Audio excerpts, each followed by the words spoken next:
right, hey everyone, Aaron here, and this is the Pettyjohn Gold Mark II.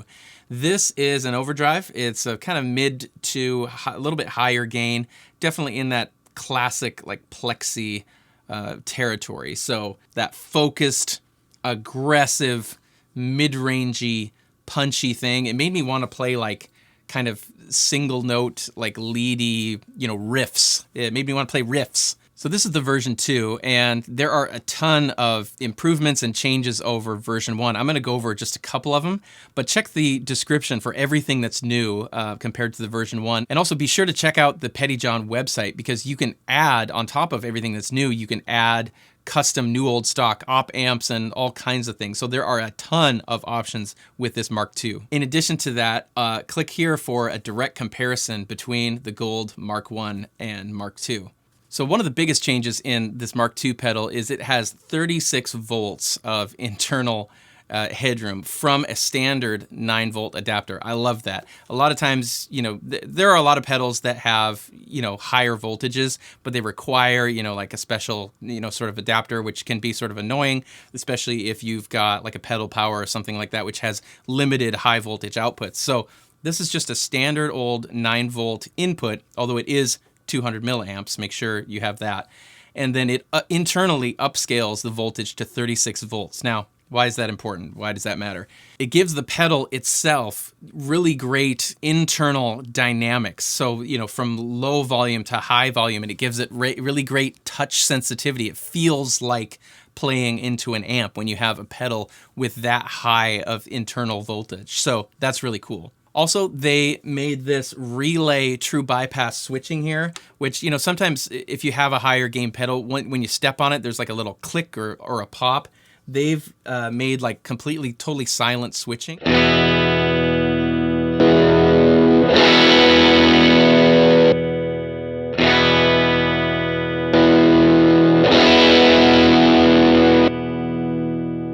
So it doesn't have that click or pop when you turn it on and off, which is cool. For controls here, pretty straightforward. On the top left, we've got a level control here. To the right of that is our gain. Below that, we have controls for highs and lows. And then in the middle here, we've got this little mid-sweep thing. This is pretty cool because that plexi thing is kind of this mid-focused thing, right? That British thing is kind of this aggressive, mid-rangey, not actually a ton of low end. It's kind of, the mid-range is kind of where the magic is when you talk about a classic like plexi Marshall-y thing. And this is cool because depending on what amp or guitar you're using, you can customize that mid-range. And the way this works is you select your frequency on the top here, and then you boost or cut it with this plus and minus control. So if I wanted to, for example, boost a lot of high mids, I would do something like this. So I'd have a high mid frequency selected here, and then I boost it down here by going toward the plus. Or conversely, if I wanted to cut maybe some low mids, I would select my low mid frequency over here by putting this dial to the left, and then cut it, by turning it toward the minus there. So it's a cool little sweepable mid option there, and that's a smart thing to put on a plexi style pedal so you can sculpt it. I tended to like some of the kind of lower gain sounds just because that's what I like a little bit more in general. Like when the gain is about at 3 o'clock or lower, and then use the level to kind of get a little overdrive from, whatever amps you're going into, and then adjust the low and high control here. So I got a relatively clean sound going into my Benson, Monarch, and Jackson Newcastle. Kick this thing on. Let's zero out this mids control here for now.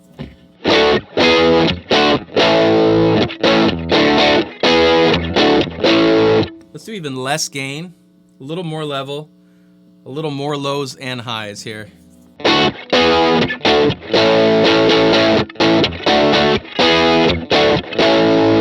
Man, that's just like this tight rock sound. But like I said, at higher gain settings, it just made me want to play riffs. It has a lot of like power in just individual notes. So I was playing that like... You see how sort of like wimpy that sounds just with the Telecaster by itself. If we crank up the gain here a little bit, boost some lows, boost some highs, this is like a gnarly sound. kick this thing on and play that same riff.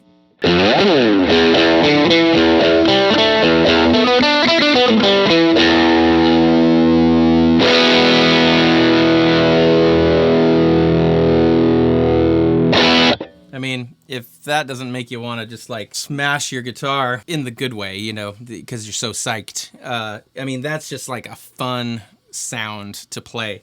Also, what I liked doing was going to the neck pickup and rolling the volume down just a little bit.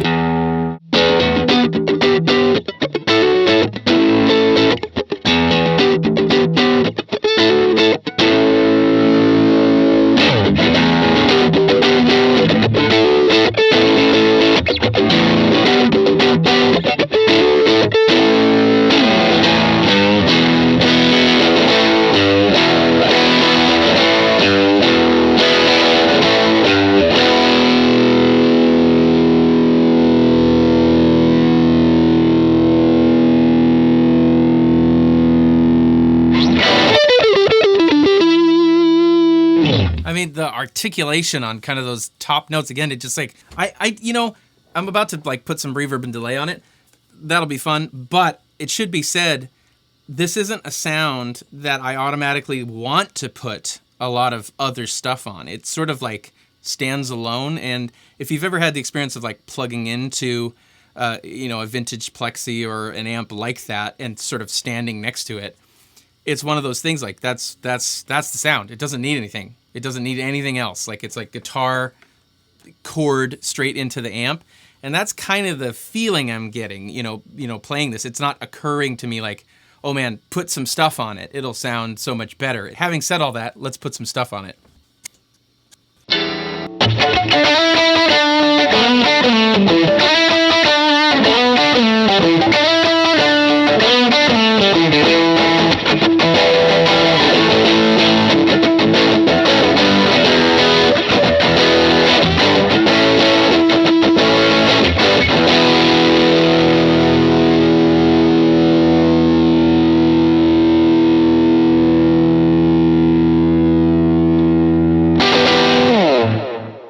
Really fun. Had an absolute blast playing through this thing.